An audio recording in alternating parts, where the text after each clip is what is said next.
Welcome to the Nick Blevins Family Ministry Podcast. Our goal is to help you maximize your church's potential. You'll hear from top leaders in children's, student, and family ministry about the principles and practices they use. Now here's your host, Nick Blevins. What's up, everybody? Welcome to episode 145 of the podcast. In this episode, I talk with Dan Doerksen all about his unique staff structure as it relates to children's and student ministries. And this is a conversation that comes up a lot with next-gen pastors, family pastors, those that kind of lead and oversee staff that lead from birth, from babies all the way through high school and into college. And generally speaking, I think most churches have kind of an age-based structure, as as very likely your church does. But Dan wanted to do something unique, and he wanted to change that up and make it a structure that was more built on gifts and kind of skill set and specialize less on age group and more on something else. So you're going to love this interview if that's of interest to you. And maybe you'll think about it through a volunteer lens. Maybe you're not leading staff, but you're going to think about it through the lens of a volunteer. And are we specializing on age group or some other function? And we kind of kicked the conversation off talking a good bit just about structure and how important that is and how overlooked it oftentimes is. He talks about 4 different types of leaders, and I wonder where you'll find yourself, and you kind of hear my take on where I think I might fit in those 4 things. But as you listen, he'll talk about that unique structure that he has at his church, which I think is very interesting. A long time ago, we had Cindy Fiala on the podcast talking about a similar thing at her church, but I don't know many leaders like Dan and like Cindy who've actually done this. So it's going to be a fun listen. You can get all the links and notes at nickblevins.com/episode 145. But let's go ahead now and jump into my interview with Dan about staff structure. Well, today I'm talking with Dan Doerksen. Welcome to the podcast, Dan. Hey, Nick. Thanks for having me. You bet. So tell us a little bit about yourself, your family, and your church before we jump in here. All right. Where do we start? So I guess I'm up from Canada, so that puts me in a bit of a different context. I hesitated to say that because I thought maybe we should just see if people can pick up on an accent. I don't think I have one, but apparently I say "a" quite a lot more often than I think I do. So it might slip in this podcast. It might slip in. Probably more than the folks from the States, I'm going to guess. Yeah, I don't know. I don't know if we've had that, an "a." So maybe you'll be the first to bring that culture to us. But you've already tipped your hand, though, so people now they're going to be listening for it. You've tipped your hand; they're going to be listening for it. I know. I'll just have to slip it in. My theory is that I think Americans think that Canadians have accents because Minnesotans have accents. Well, they probably do relate the two. There's no doubt there. Totally, and they just think, well, if Minnesota sounds like that, Canada's got to be even worse. You know what I mean? Yeah, well, and in your case, I mean, I don't know my geography that well, but you got to be closer than like when I've had Kerry on the podcast. He's Eastern Canada. Oh, yeah. So yeah, no, we're basically straight north of Minnesota, so that's Minneapolis. Yeah, cool. Anyway, so Canadian, man, I've been in family ministry world for almost 15 years. I was a youth pastor for 8 years in 2 different similar-sized churches, averaging about 500 attendance in the same small city. So we're in a when I say small city, I mean small. It's like 14,000 people surrounded by lots of villages, rural stuff. So we're not in an urban setting. We're Canadian. If you talk to guys like Kerry, they're coming at it. They want to talk about Canadian culture as a very post-Christian context. And we are surrounded by that in some sense. The closest city, Winnipeg, is very much like that. Okay, that's lots of secularization and things like that. Where we are, we call ourselves basically the Northern Bible Belt. And so we are, that was before I had been to Atlanta, and I realized, oh no, that's the Bible Belt. Yeah, when you see like churches of 5,000 or 10,000 on every corner. Yeah, that is different. I come back and I tell people, look, we're not actually the Bible Belt. Like maybe the Bible bow tie, I don't know. Yeah, the Bible shoelace or, just a little representation here, yeah. But either way, like a heavily churched city, right? So if missiologists talk about, church planters would consider an area saturated if there's one church per 1,000 people. Well, we've got 14,000 people in our city and we've got about 25 churches in there, right? So we're way beyond that saturation limit. So a deep history of Christianity in this area and just lots and lots of churches and figuring out how to work together. So everybody says they have a unique context and ours is unique in that way. So we've got different struggles. So the whole idea of like church growth looks very different here. Sure. You know, how you work with different churches and different goals. So that's our context. I was doing youth ministry for 8 years, and I got the position of family ministries pastor 8 years ago now. So that's where I am now. I've got a wife of 15 years. So I started ministry right when I got married. That's always a good move. Easy. And I've got a 7-year-old daughter and 3-year-old twin boys. That's awesome. 3 years ago, we got twins, and it's just been like a living experiment in sleep deprivation since then. Well, hopefully they're getting the age now where you're getting some of that sleep back. It's better. Yeah, it's better. So the first 2 years are really bad. If you want to know what starts to fall apart when you don't sleep anymore, I could talk to you for a long time about that. Like physically, it's like SEAL training or something. Yeah. That's awesome. I felt like I was a social science research study. I was just like, there's like mentally, intellectually, relationally, spiritually, physically, it all starts tanking in interesting ways. I bet. So the church. Go ahead. The church you're at now is 500 or 600 in size, right? In this town of 14,000. Yep. Am I getting that right? Yeah, that's right. Yeah. So you often talk about ratios and things like that. So if we're averaging 500 attendance, our kids program on a Sunday morning would average 150. It would probably, peak at 200 or just over that. Our student ministry, we just have teens meeting during the week and a weekday. That would be anywhere from, average would be 60 to 80. So overall, we're looking at close to 250 kids and teens, which is almost 50% of our weekly attendance ratio. So that's high. Yeah, well, yeah, definitely. That obviously includes loads of volunteers. And so when that ratio gets high, you get pinched, right? So you're trying to reach more families, but if your weekly attendance doesn't necessarily grow, you have an increasingly smaller pool of potential volunteers. Yep. And so there's all sorts of challenges there, but that's our context. That's who I am. Yeah, and if you, I was doing the math on my phone here about, a church of 500 in a town of 14,000.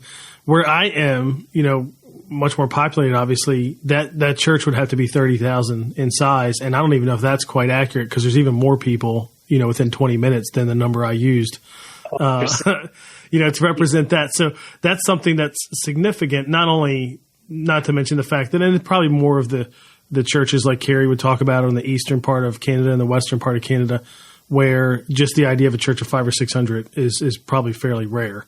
But I would say is it rare where you are?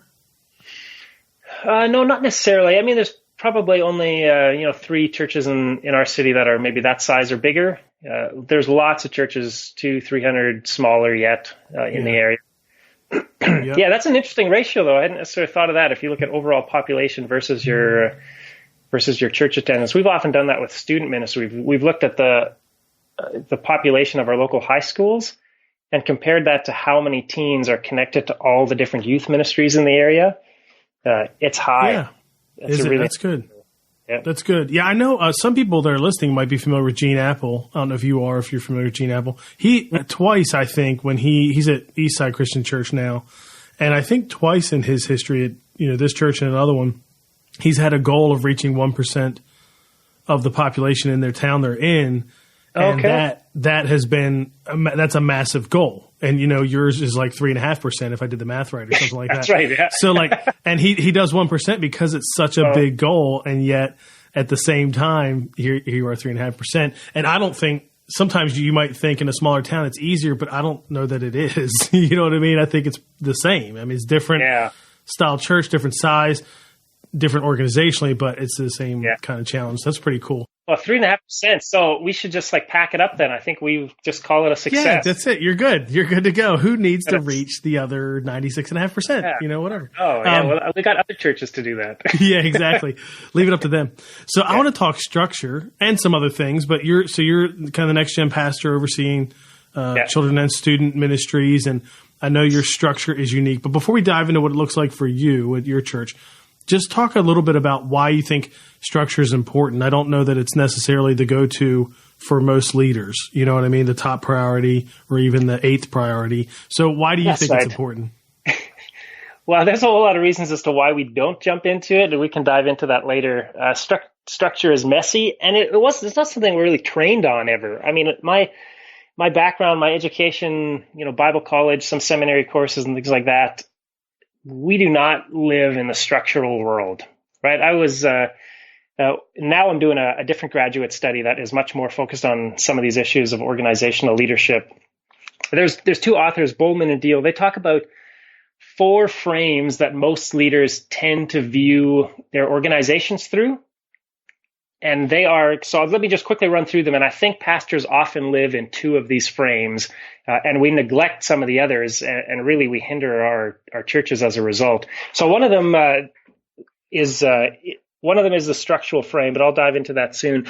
One of them is human resource frame. So this is if you're a leader that lives and views the world through this human resource frame, you see relationships, you see the impact things have on teams and community and a sense of belonging and acceptance. And you're thinking about, how are people motivated? Are they getting a sense of satisfaction? Are their needs met? So a lot of times we want to look through that human resource frame, because ultimately the mission of the kingdom is to love God and to love people, right? So we got to focus on people. And so we really place a heavy emphasis on this frame, which I think is good. Don't get me wrong. Yeah, that one sounds like a pastor. You know what I mean? Like that right there sounds like a pastor. Yeah. Yeah. So if you were to put a label on it, a leader in this framework would very much view themselves as that shepherd, right? Maybe a team developer, but really a shepherd and an individual discipler. Yeah. That's kind of where they get motivated. And then there's the symbolic frame, which I think is also something that gets it's what I would say it's more trendy now. It's more in fashion ever since the 80s or so. The symbolic frame is all about what do things mean? What does our structure mean? What does our strategy mean? How we set things up? Really, it's the why behind the what. So leaders that really love to talk about vision and long-term direction and all of these things, they get inspired by this. So this would be a visionary leadership. I think you'd probably put a guy like Steve Jobs into a frame like this. Mm-hmm. So he's not necessarily he's not a technical wizard, right? He's got other guys for that. He was the guy that really just wanted to say, this is my vision. I want to see every single person with a personal computer. And later on it was devices and things like that. But Steve Jobs led through vision and led through why, right? And so this also includes lots of ritual and symbolism, which I think church history is full of, right? I mean, everything we do, why do we structure sanctuaries the way we do? We've got rows of benches all facing the same direction with a speaker right in the middle. Symbolically, that changed 500 years ago because we wanted to centralize the importance of God's word. Prior to that, the pulpit was off to the side. The communion table was in the middle, again, symbolically. Christianity is full of symbols, the cross, all of these different things. So I think pastors live in that symbolic frame. And this maybe, again, if the human resource frame, you saw yourself as a shepherd, in this frame, you would see yourself as a spiritual guide in lots of different ways. And I say that obviously through Christianity, but even other organizations. Like I think Steve Jobs was in many sense a spiritual guide and formed the culture of Apple and really influenced lots of different people. So I think these are the two that we often live in. So the other two that are less common, one is political.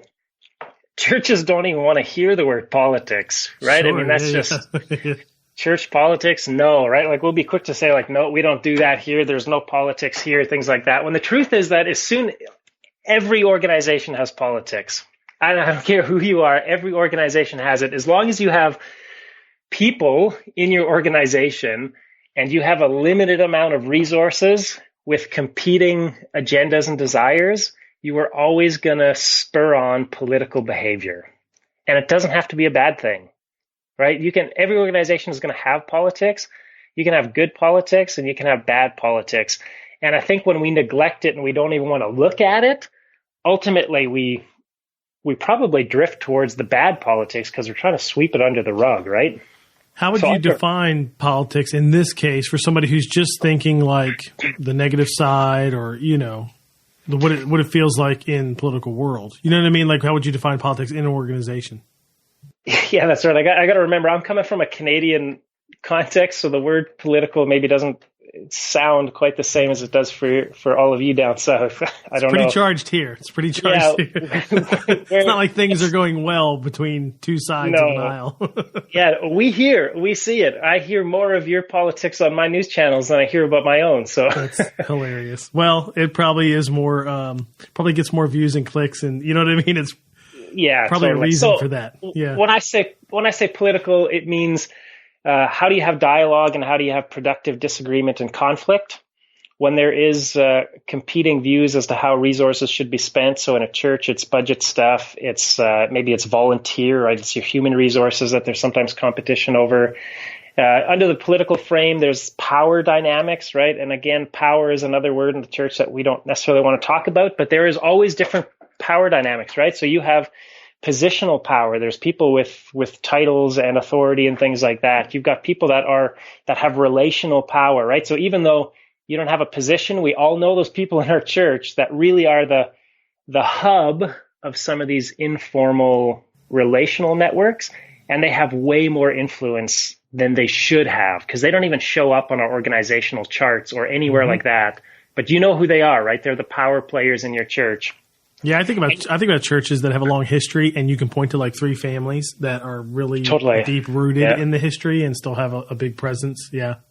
Oh yeah, our church is 130 years old, and I think we've got some family lines that tie back to the charter members. Yep. Right. Yeah. So again, we can ignore that, but then you're not doing anyone any favors if you pretend it doesn't exist. So you got to think about those different power dynamics and how to gain influence in productive ways. Again, power doesn't have to be a negative thing. You can, if you have power, you can share it. I think it's Andy Stanley. Did he get a chance to talk to Barack Obama or interview him?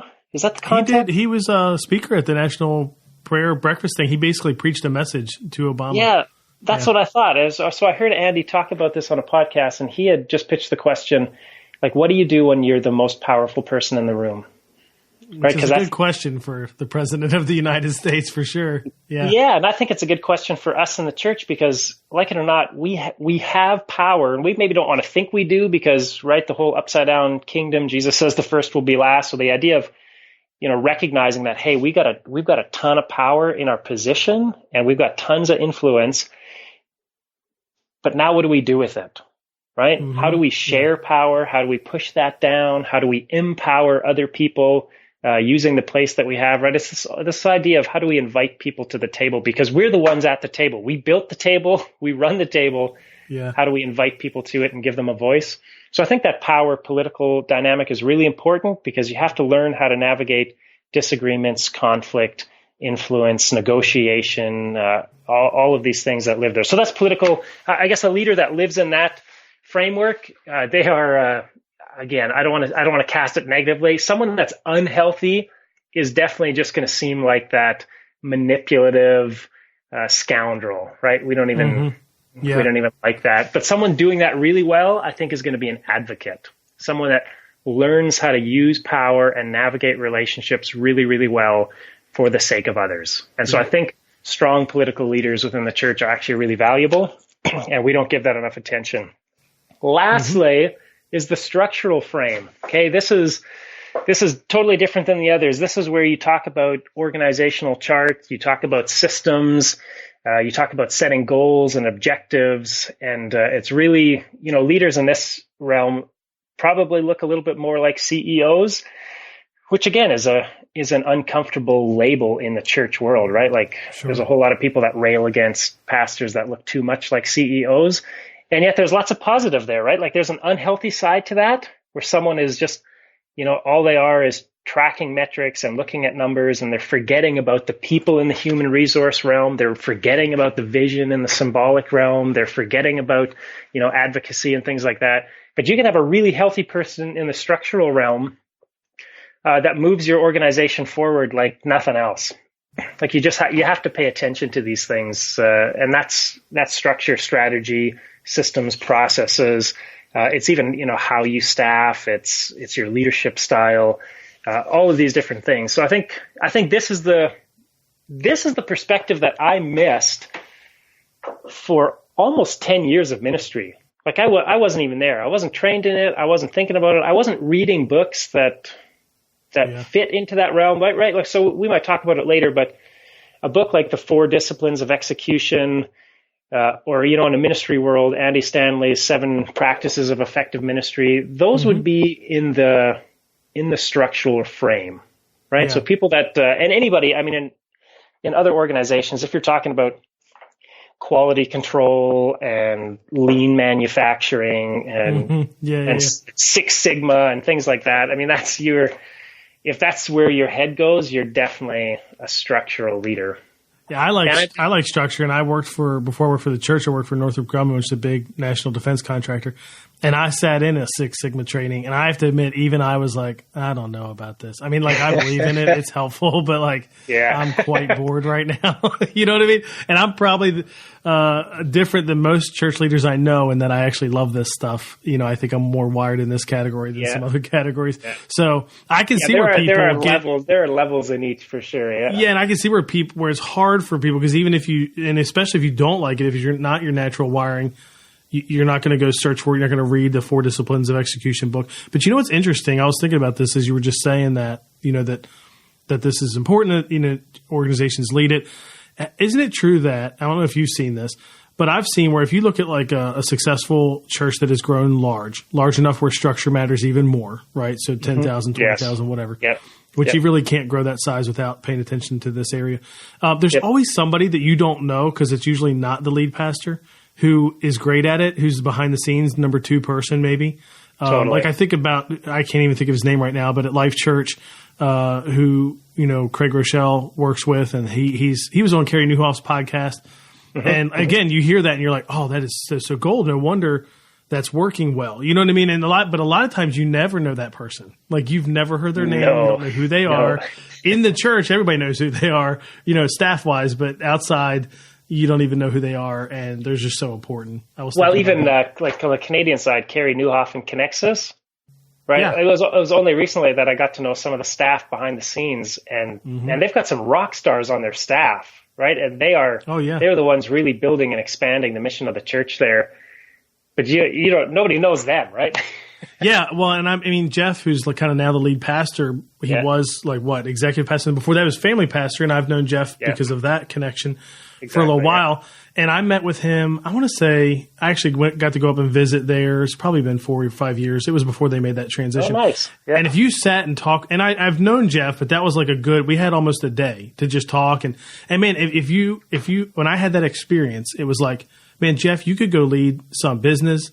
You could go be the executive pastor at some church of 20,000. I mean, like, he has that level of strategic thinking and capacity and gifts and all that. And it's not a surprise now that he's leading well in the first chair, but you don't see a lot of lead pastors in this category. I think you're right. It's more the shepherd category, or like the visionary, probably are the two you see the most of. Yeah. So you put yourself in the structural frame. Is that right? Yeah, I think I would. I mean, it's definitely visionary and structure. Be those two. So I don't think political. I don't think, because that's like the anti of me, probably. I mean, I care about it, but like, that's right, I'm just, and then I would say the shepherd, even though I want that to be me, it sounds the most Jesus like, and I think it is. Exactly, yeah. It's not my go-to. It is not my default. So it's probably those other two, and I wonder, it probably is the strategy one more even than the visionary one. So yeah, maybe. Well, it's good to, you just got to embrace that. Like, for so long, I just wanted to be everything, right? And you feel like, so there's an intense process of socialization that happens when you enter a church and you get a position as a pastor. There are all these cultural forces that try to mold you into what a pastor should look like, right?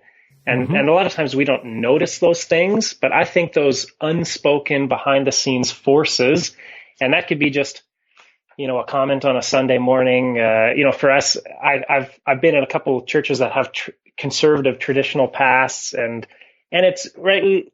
People try to socialize us all the time based on what they encourage and affirm in us, right? If I preach something that's, a lot more verse by verse biblical style, to be like, hey, that was just such a good message today. Or if this was great. I love it I do this very seldom, but if I'm on stage and I tuck my shirt in, oh man, like there's a whole category of 50 plus that'll be like, you were looking sharp today. Yeah. Right. And yeah, it's good, but like all of that's good. But then on the flip side, I'll be totally dressed down and just wearing like kind of DC skate snowboard gear on a Sunday morning. And then I've got a whole different demographic that's like, I'm so happy that our pastor can look like that and just be casual. And so everybody's actually trying to socialize you into a mold that they want you to be. Mm-hmm. Yeah. Well, it probably makes them feel more comfortable or totally. And they have good intentions. Like I'm not trying to throw any of them under the bus because we do this all the time, right? Positive reinforcement and things like that. Yeah. But I felt for a long time like I needed to be in that human resource frame because again, that's the Jesus frame, right? Yeah. You got to be that shepherd. You got to care about people. And that's what I saw. I thought that was the biblical framework for a leader to be in. And it was only later that I began to realize, first probably, this symbolic is super important, right? People need ritual and regularity and symbolism, and people really need vision. I think that was, I'd be curious to track that back. It can't have been much earlier than the 70s or 80s that vision became a bit of a buzzword for leaders, eh? Yeah, I would agree. And I even think if you think in terms of pastors, I think for so many decades, 40s, 50s, 60s, whatever, the shepherd, would be the model. But then somewhere around the 80s, 90s, what you see is so more visionaries. I think of Rick Warren. I think Bill Hybels in the States. Totally. Yeah. And so that became bigger. I think only after that has seemed to become the structure thing. I don't know if there's a political one. Maybe there is now. I'm not sure. But it seems like the structure thing has become, I don't know, a little more popular, but it's still not that popular. There's not many key leaders who like Craig Rochelle is a good example. I would actually put him probably in, if you were just telling like, how does he primarily lead? I think through leadership and strategy. Like it's not as a communicator. Yeah. It's not as a pastor shepherd. You know what I mean? But there's not many. There's not many of him. It's way more like visionary or pastors who teach well, I guess another way to say that. You know what I mean? Yeah. Well, I feel like most of them that live in the structural framework, they leave the ministry because there's so much pressure to be something else, and they end up being consultants to churches, right? Which is too bad. I mean, if we recognize just the value that they bring to the team, we wouldn't let them leave, or we wouldn't just hire them as consultants. We want them right in the midst of us all the time, right? Yeah, I think of Tony Morgan. He did that for a number of different churches, and now that's what he does. And in some ways, though, it's helpful that he move from church to church because, and I don't know, I don't want to get too far offhand because I want to jump in and hear about, that's right, structure. But anyway, in some ways, it's like, I wonder if structure doesn't change every 6 months. And so I wonder if there's something to the idea that if that's your primary thing, you can be helpful for a season more than you can be helpful day in, day out over a period. Now, what happens is, like, I'm wired this way where I guess I have to be helpful as in other areas. So, like, I'm not always helpful this way. When we have conversations about this, great. But we don't have them every month. We have them probably once a year, and we dive in and we just change things structurally last month in a big way and in a way that impacted me too. And so that happens, but that's not every month. So you probably have to find everything, other areas to contribute. But Tony's an example, like you're saying, of where now he can do that all the time because he just helps other churches. Exactly. Yeah. Well, I think as we talk a little bit further here, I'm going to make a case for there's so much more under that structural framework than just actually restructuring your organizational chart and your lines of authority. Mm-hmm. That to have somebody there actually working long term at implementing some of these things is so crucial. It's so different than having a consultant come in. So often, I mean, I'd love to know the statistics of this, and maybe a guy like Tony Morgan could say it, but I've been part of so many processes, and I've seen so many other churches part of processes where they bring in consultants and there's excitement and energy and they love it. 6 months after that consultant is out of the picture, like that whole program is tanked, right? Like, yes, because they don't follow through. There's no internal expert, right? There's no internal consultant that really owns and loves this stuff and can drive it deep into the culture. And so unless that consultant continues to like show up and coach them every single month, inevitably you just see that downward decline. And I think it would be so good to have somebody on your staff that's thinking in this framework that can keep pushing that forward and keep moving it deeper and deeper into your culture. But yeah, well, so, I would yeah, say my limited experience with it, working with some churches in that same way, and I got trained in the same strategy thing that Tony got trained in, and now he does kind of his own unique thing. So he would know this way, That's Strat Up, Church Strat Up. And Tony did that for a while as part of his thing, and now he's kind of developed his own thing. Strat Up has gotten to be more of like if you want to get trained and certified in it, it's more like a master's thing. So the cost is way up. So for that reason, some folks like Tony, I think, have just, he's so much experience, he's developed his own thing. Yeah. But the thing I see that when it fails is nobody on site. Yes, the best case scenario is you've got somebody who thinks this way, who could continue to carry that ball. But you could get by if somebody would just take ownership of the accountability of all of it happening. It's not, once you start to implement, it's not rocket science, but somebody with authority's got to hold accountability. And what I see is every now and then, nobody on the team is that, or they give it to somebody who doesn't really have the authority. And so that's the power dynamic, right? So you give it to somebody that actually doesn't have enough influence and power in the organization to do anything with this. So they can't make it happen. So then the consultant, I mean, you can meet with them every month, but if they're not doing it, they're not doing it. You know what I mean? So that can happen. Now you obviously are wired this way a little bit. And for anybody, I think it's going to be interesting for any role that people serve in as they listen. But for next gen pastors, it's going to be particularly interesting because you did some restructuring, I guess. So tell us about like your team, what it looks like before, what it looks like now, and how it's working.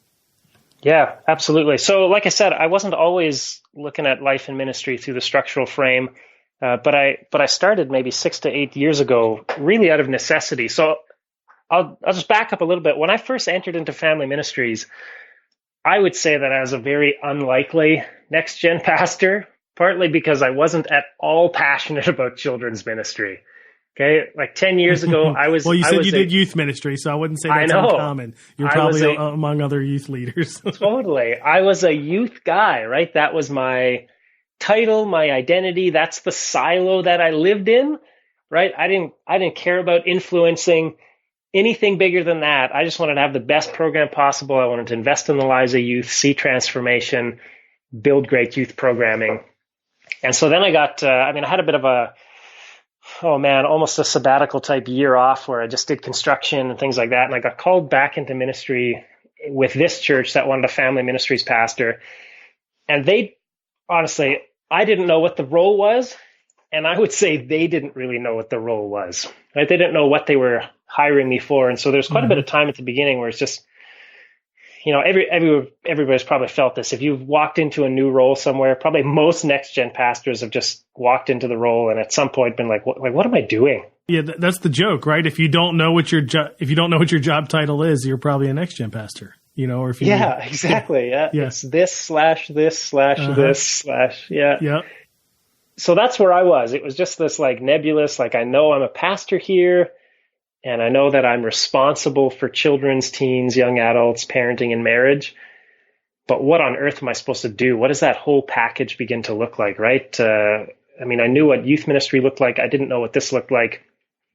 So early on, I would say family ministry basically meant stay the course with everything that's happening with kids and teens, but then try to be a little bit more intentional with parents. When I came on board, that intentionality with parents was a very separate thing. And it really consisted of, hey, let's have some print resources available in the foyer did you say foyer? Is that a Canadian thing? People here would say foyer most. And that would be a little bit more of a formal thing, but plenty of churches would say that. Okay, actually, I don't even know if this is used in Canada, but I'm thinking more Catholic. You might even say narthex. We would say lobby in our church. We would say lobby, but there's like a million words for that. So, but you say it in a way that it sounds a little more elegant. Foyer. Exactly. It's very Canadian French. Yeah. So we just had a wall full of print resources in our foyer for parents to take, and we thought, hey, this is great, such great resources. Of course, very few people actually touch them, right? Which for good reason, right? Like you got stuff on there about pornography and infertility and like some hypersensitive topics that people do want support with, but they're not about to walk up to a wall in your church surrounded by other people and just start browsing the infertility pamphlet. You know what I mean?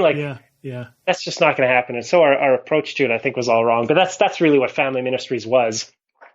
And so I didn't know where to start. I was like, I got to see this whole thing. And it really was, I Googled family ministry, right? I don't know if other people have done this. I'm sure other people have Googled just like, what is Next Gen Ministry?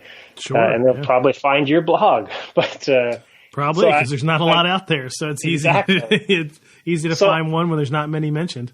Yeah. So I found Reggie Joyner and the book Think Orange doing this early on. This was maybe 8 years ago. I'd never heard of Orange before. I'd never heard of any of this, but they really were the ones that first started giving me a sense of what is my role, and the idea of, one of their Orange essentials is alignment, right? It's strategic alignment across all age groups and ministries. And that would be the first time that I probably started thinking structurally and using words like alignment. It's like, oh, that's the missing piece. So when I looked at our ministries, what was happening, I saw when it comes to, content and curriculum in our children's ministry, we had at least 4 different curriculum being used in different age groups. Leaders kind of chose what they wanted. Some didn't use any curriculum. Student ministries, of course, living in the silo that they do, they just totally did their own thing, right? They come up with their content and their teaching. So it was totally different like that. There was no real strategy for parents. Nobody was talking to parents. It was a separate thing. It wasn't considered something that was part of kids and student ministries. Leader recruitment and development process were on totally different tracks. The children's pastor would do one thing. The student ministry pastor would do another thing. There were no coordinated planning rhythms. So people didn't plan together as to what are our goals and objectives and how do we work together on those things, budgeting processes. Everything was totally separate, right? So it's kind of that classic church environment where you got very high walls in between every department. Yeah. You've got silos, right? Tony Morgan talks about silos. I don't know if you talk about it on your podcast often enough. Silos is a structural issue, right? So we did all sorts of things to try to figure out how do we bring alignment to this, long before we even touched anything structurally. We just wanted to know how do we bring alignment across these ministries. So we tried lots of different things, which were to some degree successful. So these are good things, and I think people should try them. So we tried to align language, right, across the board. What did we call leaders? Small group leaders. We aligned and unified our leader development. So we used Orange's Lead Small material, the 5 Lead Small essentials. So that means every single small group leader from preschool up to grade 12, their job description is the Lead Small essentials. Every single one of them have to read the book before they start, and all of them will hear about it all year long, right? So that was the first time we unified something across every age group. We aligned curriculum across all of kids ministry. For a while, student ministries was still doing their own thing. Today, we align curriculum across the whole thing. So you can use something else if you want. We use Orange. So that's, first look all the way up to XP3.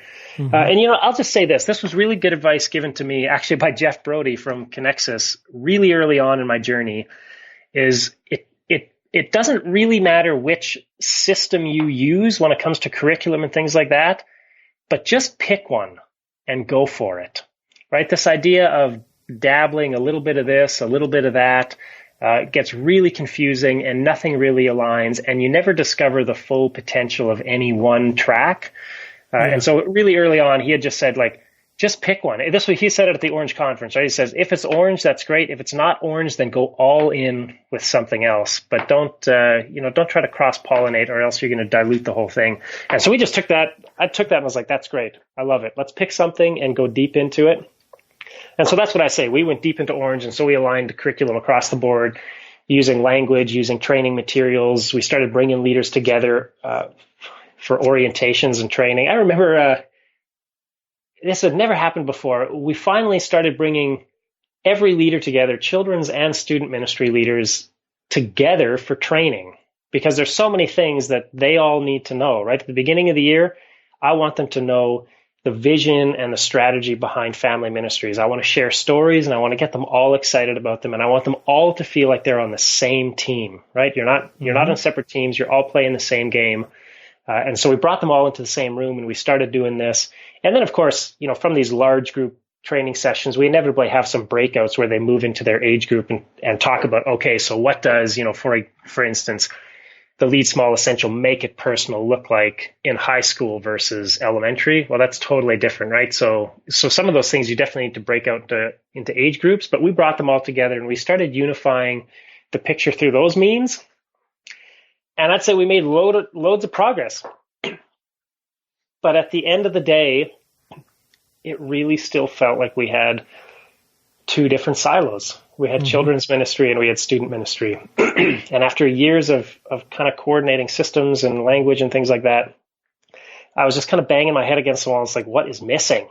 What more do we need to do, right? How do you, and I don't even know how this came about. If I was talking to other people, somewhere in the process, I started talking to people like Kenny Conley and Cindy Fiala and Frank Beeler. And I don't know who it was in that whole mix, but I started just having phone calls with lots and lots of different people, and I wanted to hear what they were doing, and I wanted to learn from them. You know what? Actually, it might have been the next conference in Atlanta, the very first one. That might have been a turning point for me. There were some conversations I had there, but then I started realizing maybe people are functioning in silos, not because they're naturally silo-minded people, right? Because I had to look at my own history, right? As a youth pastor, I was absolutely in my own world.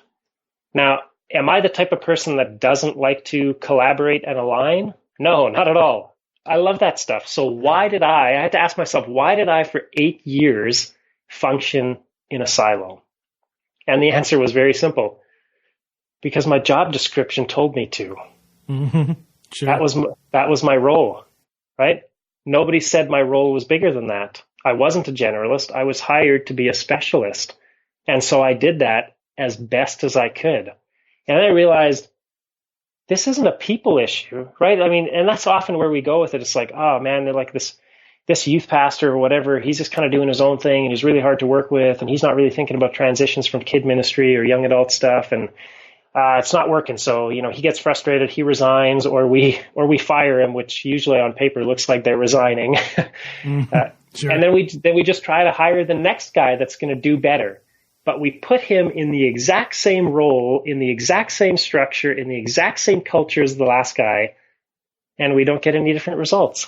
And we wonder what's going on. And so for us, it was, I got to change this. I actually have to build it into the structure that they will work together, right? So collaboration, I think in the previous model it was an optional thing. It was considered a bonus. So if a youth pastor talks to a children's pastor, that's like a, hey, bonus, good for you, pat you on the back, you're doing so great, nice work.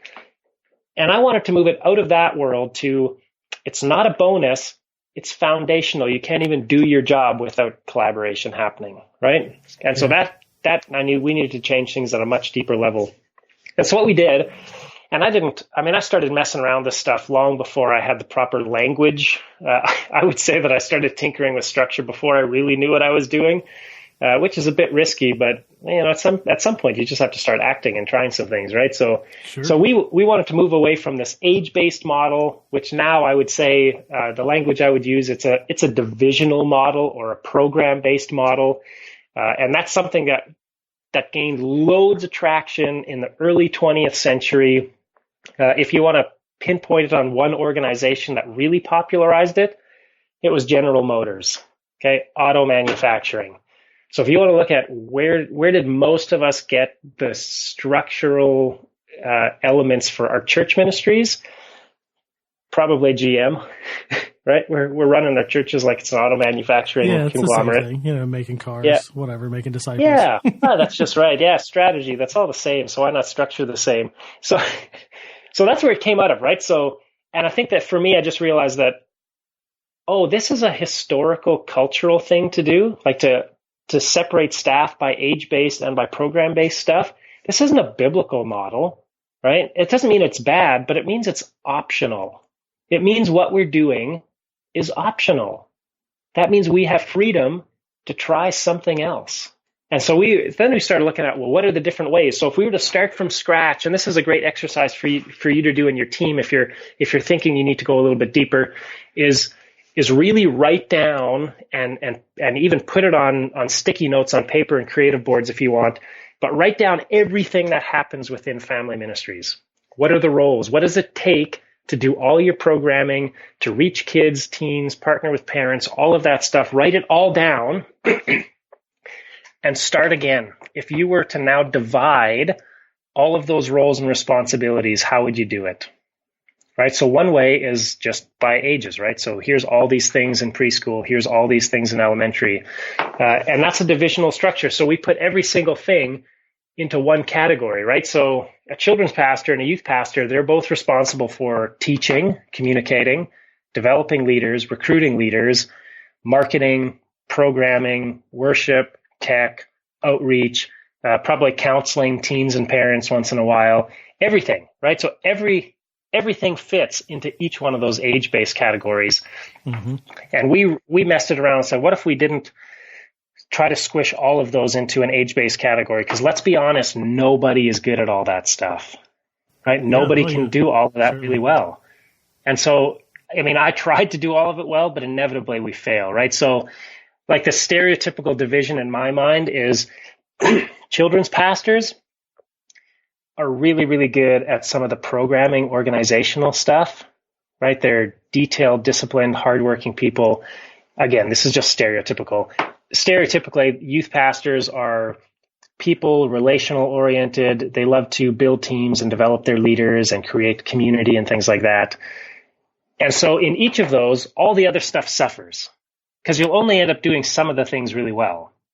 So what if we mixed it up and started creating jobs based on roles or functions that fit together more naturally, that fit together with sort of a natural gift set for somebody? So if you love coaching, mentoring, developing leaders, creating community, let's give you a role that does that. That's your primary role. So for us, we came up with, this was a bit of a process, so I'm fast tracking here.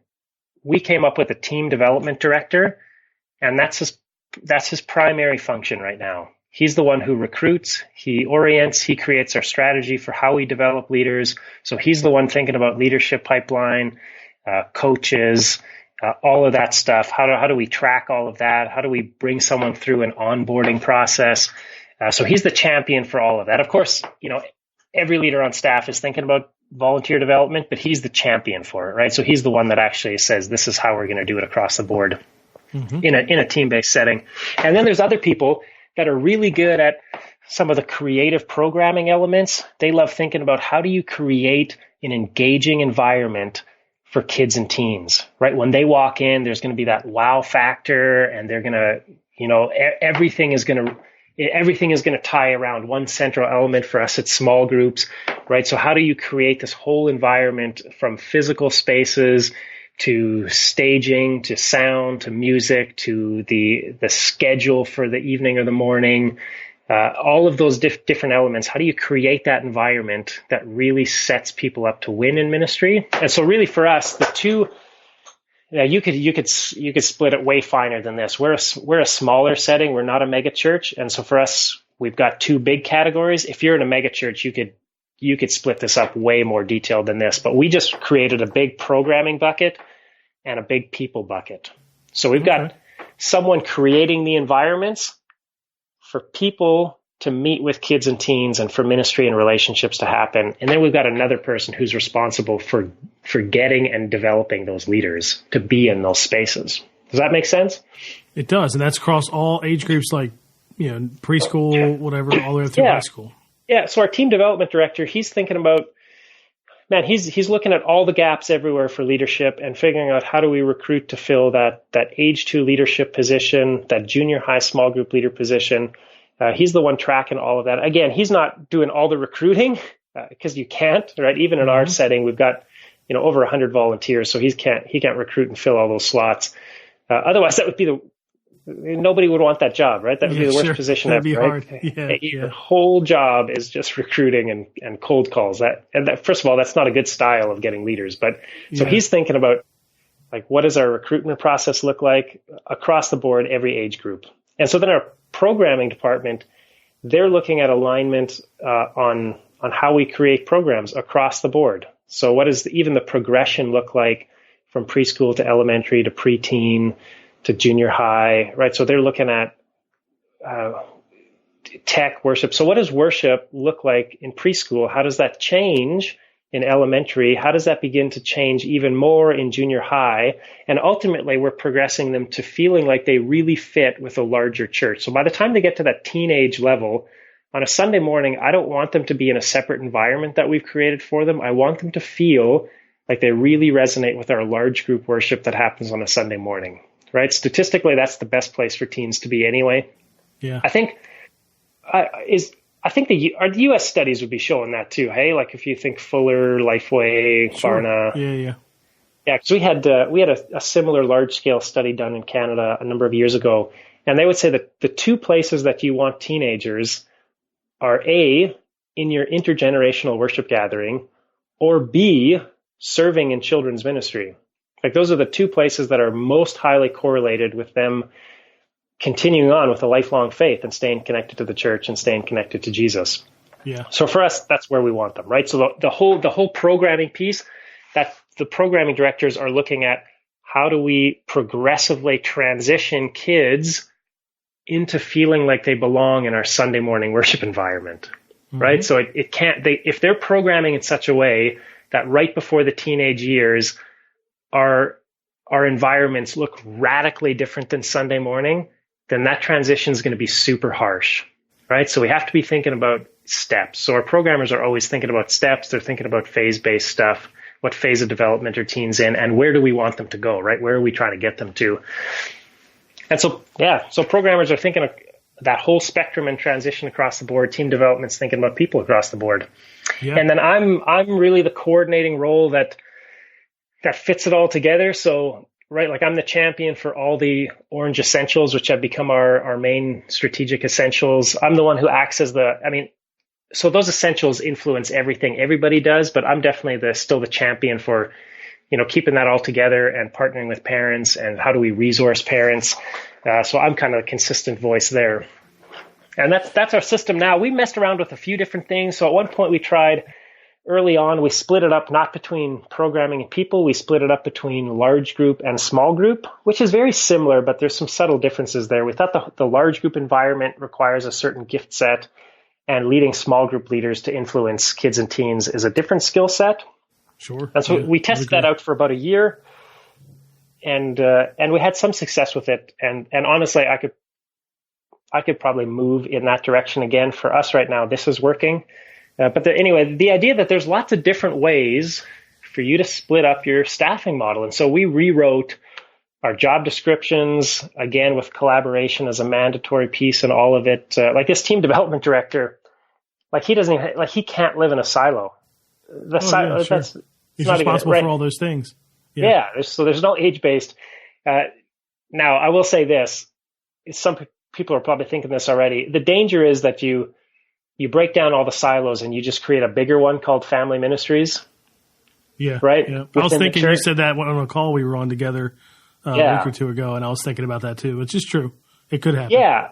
And that's very much my responsibility. So I'm the champion of making sure that we're very much integrated and coordinating with. So for me, I can't do my job without talking to our community life pastor who does small groups and adult discipleship. I can't do my job without talking to the lead pastor about communication, vision, and strategic goals, right? So in my position, and I think I don't know if everybody experiences this in their next gen role. I think the next gen role needs to be, like, if it's not the number 2 on your lead team, it's got to be on that lead team somewhere where you've got a high level of influence and you're very integrated across many different functions in your church. Because really that's how you break down the next gen silo, is that next gen pastor has to have a job description that forces him to focus on other areas too, right? And so I've got the luxury of doing that. I don't know if every next gen pastor does, but that larger integration,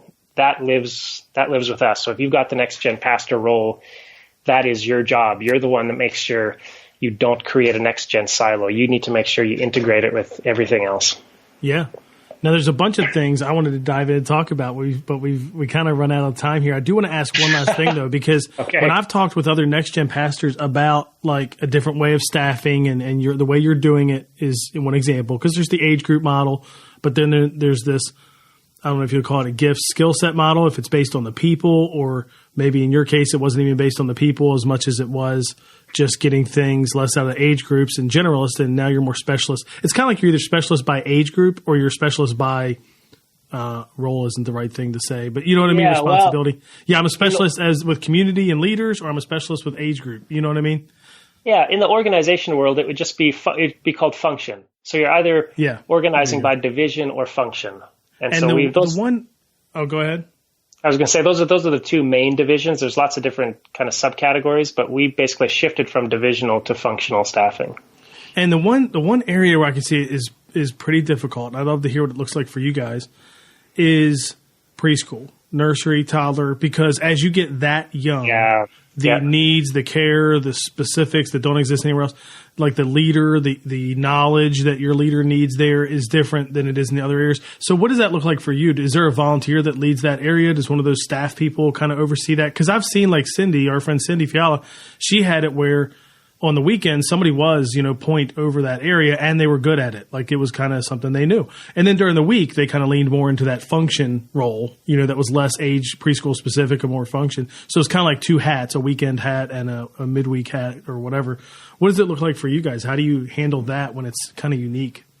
Yeah, that's good. I like the two hats thing fits here. So everyone on the team does wear two hats. They get to wear this generalist hat, either programming or team development, but they also have to wear a specialist hat every single week.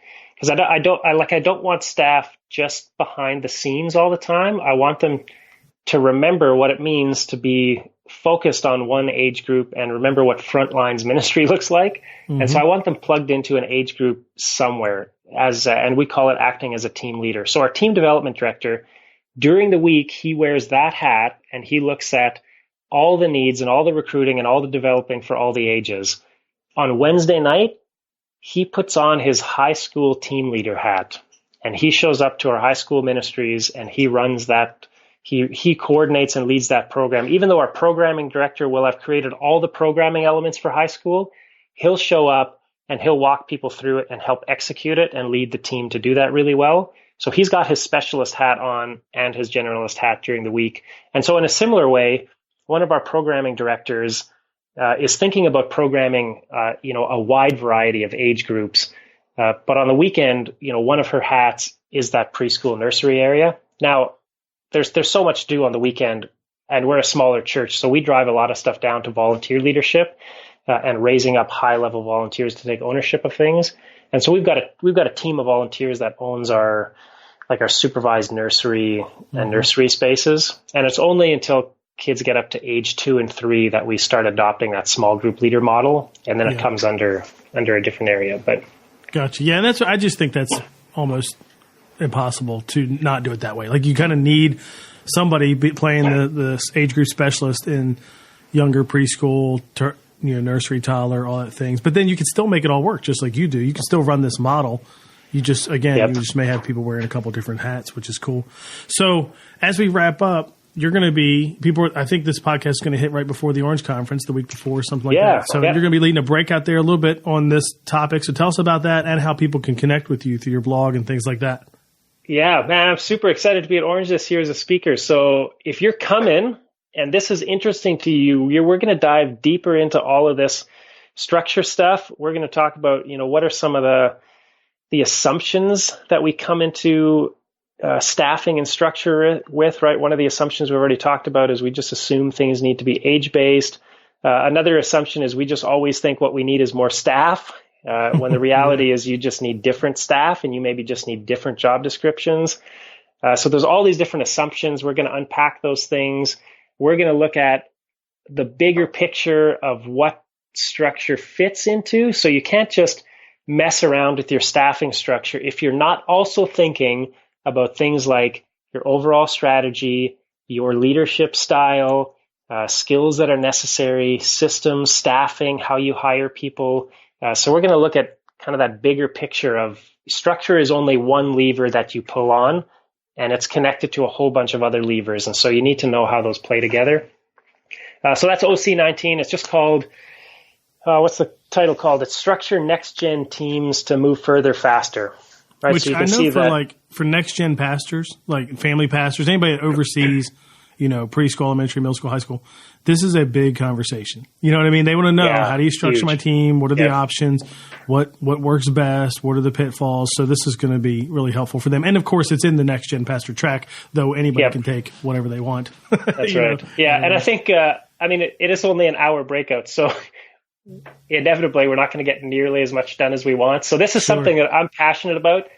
And so I keep writing about it. If you go to dandoerksen.me, and so my last name, you'll see it on your podcast there is Doerksen, dandoerksen.me. So I'm writing stuff on, I've put our whole structure and our organizational charts and our job descriptions online. You can go there and download all of them. I've started a 2-part series went live 2 days ago around sustainable church ministry systems. Part 2 is going to be structures.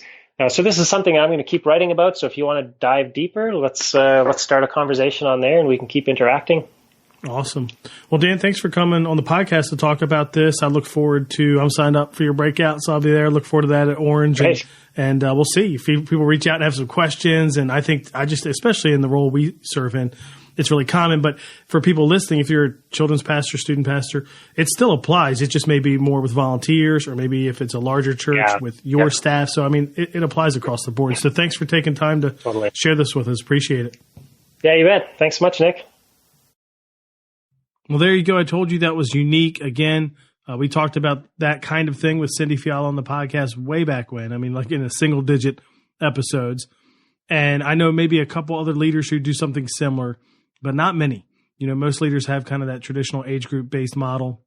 Many leaders I know in the next gen world do have some staff that help in multiple age group areas. So they kind of take whatever they specialize in, whatever their gifts, skill sets are, and they help in multiple areas. But it's not common for me to hear somebody that has their whole staff really designed that way. That's pretty rare.